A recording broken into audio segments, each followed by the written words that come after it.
नमस्ते साथियों, हमारे YouTube जुड़ने के लिए बहुत बहुत धन्यवाद। आज हम आपके सामने यह प्रस्तुत करने जा रहे हैं कि परमपिता परमात्मा के कितने कार्य हैं, वह आपके सामने बताने जा रहा हूँ। तो दोस्तों चलिए, परमपिता परमात्मा के 5 मुख्य कार्य हैं।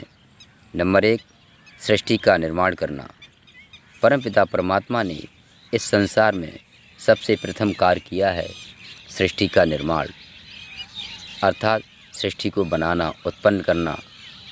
तो परमपिता परमात्मा ने नभचर, थलचर, जलचर सभी में परमात्मा ने ऐसी व्यवस्था की हुई है कि सभी, यानी साधारण भाषा में कह सकते हैं, जल में भी बहुत से जीव जंतु रहने वाले हैं और पृथ्वी पर भी हजारों करोड़ों प्रकार के जीव रहने वाले हैं और आसमान पर भी हजारों प्रकार के रहने वाले जीव जंतु हैं। इन सब का परमपिता परमात्मा ने बनाया है, निर्माण किया है। कितना बुद्धिशील रहा होगा परमपिता परमात्मा, कितना बुद्धिशील है और कितना रहेगा, जो कि इतनी जानकारी, यानी सृष्टि को हर जगह उत्पन्न किया हुआ है। हर जगह कोई न कोई कीड़े, मनुष्य, पशु पक्षी मिलते हैं, कोई जगह खाली नहीं उससे। तो ये पहला काम है, सृष्टि को उत्पन्न करना, निर्माण करना। दूसरा कार्य है उसका पालन करना।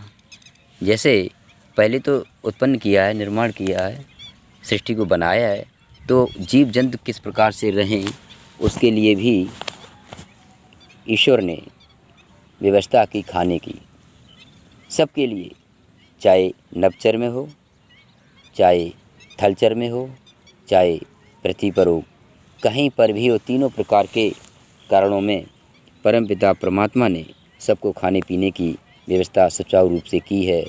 मनुष्य जागता तो जरूर भूखा है, लेकिन सोता भूखा नहीं है। परमपिता परमात्मा सबकी व्यवस्था में लगा हुआ है और व्यवस्था कर भी रहा है, और वह अपने कर्मों के आधार पर सुख भी भोग रहा है। और तीसरा कार्य है वेदों का ज्ञान देना। परमपिता परमात्मा ने पहले सृष्टि को उत्पन्न किया, जीव जंतु सभी प्राणियों को उत्पन्न किया। उसके बाद वह खाने पीने की प्रबंध किया, भोजन का प्रबंध किया, और यह सब करने के उपरांत तब तीसरे नंबर पर परमपिता परमात्मा ने वेदों का ज्ञान दिया, जिससे मनुष्य अपने कैसे कार्य करे, कैसे किसी से एक दूसरे से व्यवहार करे, कैसे कमाया जाए, कैसे अपने खाने योग्य चीज़ों को उत्पन्न किया जाए, ये सारी व्यवस्था परमपिता परमात्मा थल यानी पृथ्वी पर भी कर रहा है।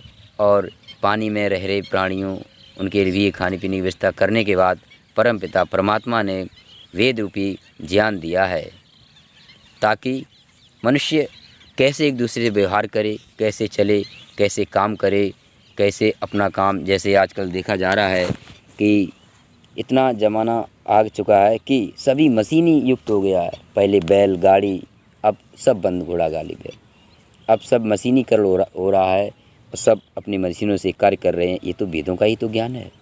चंद्रमा तक, पृथ्वी से चंद्रमा पर दूरी तय करने के लिए भी मनुष्य सक्षम हो चुका है ज्ञान के द्वारा। तो ये सब ज्ञान ईश्वर ने दिया है कि किसको किस प्रकार से रहना, खाना पीना, ये सब की व्यवस्था ईश्वर ने ज्ञान दिया है। और चौथा कार्य है मनुष्य को कर्मों के अनुसार कर्म फल की व्यवस्था करना। मनुष्य जैसे जो कर्म करेगा वह अपने कर्मों के अनुसार भोगेगा। मनुष्य कार्य करने में तो स्वतंत्र है, पर फल पाने में परतंत्र है। इसलिए मनुष्य कुछ भी कर सकता है, कार्य करने में स्वतंत्र है। अगर जीव स्वतंत्र कार्य करने के लिए न हो तो उस पर कोई आरोपित या उसे दंड नहीं दिया जा सकता है, क्योंकि स्वतंत्र मनुष्य पर ही दोषारोपण लगता है। इसलिए मनुष्य अपने कार्य करने में स्वतंत्र है और फल पाने में परमात्मा की व्यवस्था के अनुसार बाध्य है। और पांचवा कार्य है श्रृंगार करना, प्रलय करना, नष्ट करना पृथ्वी को। तो अंतिम और पांचवा कार्य है कि पृथ्वी को नष्ट करना। बाद में सभी ये होने के उपरांत एक समय सीमा है, जैसे सुबह रात्रि 12 घंटे की मानी जाती है और दिन भी 12 घंटे का माना जाता है।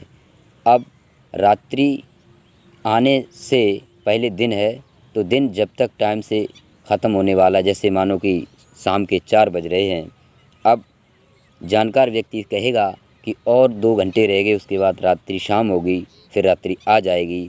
अब जानकार वाला यानी जो जानता है इस बात को कि अब 2 घंटे बाद शाम होने वाली है, अब वो कहे और सर पटके कि अब शाम न हो, हे परमात्मा शाम न हो, दिन ही बना रहे, क्या उसके बनाने पर शाम आएगी नहीं? वो तो अवश्य आएगी, सुनिश्चित टाइम है उसका।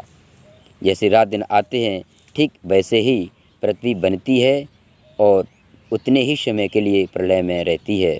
जिस प्रकार से मनुष्य सोने का समय आभास नहीं होता है, ठीक उसी प्रकार से परमात्मा की व्यवस्था के अनुसार जब प्रलय होती है तो उसी समय सुषुप्ति अवस्था में जितने भी जीव जंतु प्राणी हैं सभी की वही स्थिति होती है। और जो मोक्ष आत्माएं हुआ करती हैं उस समय वो भ्रमण किया करती हैं, वह जानती हैं कि कौन सा सौरमंडल के अंतर्गत प्रलय हुआ है और कौन सा उदय हुआ है, कहाँ पृथ्वी बनती है, कहाँ मिटती है, ये सारी जानकारी उनको लग जाती है। जो मोक्ष रूपी आत्मा में घूमते हैं, आत्मा स्वच्छ रूप से स्वतंत्र रूप से घूमती हैं, उनको सारी ये जानकारी पता होती है। ये इन सब का परमात्मा ने वेद रूपी ज्ञान दिया हुआ है, क्योंकि उस वेद में इतना ज्ञान है जितना हमको आवश्यकता है, उससे और पूर्ण ज्ञान वेद में नहीं है। उसके लिए हम अध्ययन करते हैं, योग साधना में करते हैं, तब कहीं जाकर ये ज्ञान प्राप्त होता है। इति ओम शम। और साथियों, अभी तक हमारे चैनल को सब्सक्राइब नहीं किया है, सब्सक्राइब करें और बेल घंटी को बजाएं ताकि आने वाली नई वीडियोज़ आपके मिलती रहेंगी। इन्हीं के साथ अपनी शब्दों को शांति विराम देता हूँ। इति ओम शम। शांति।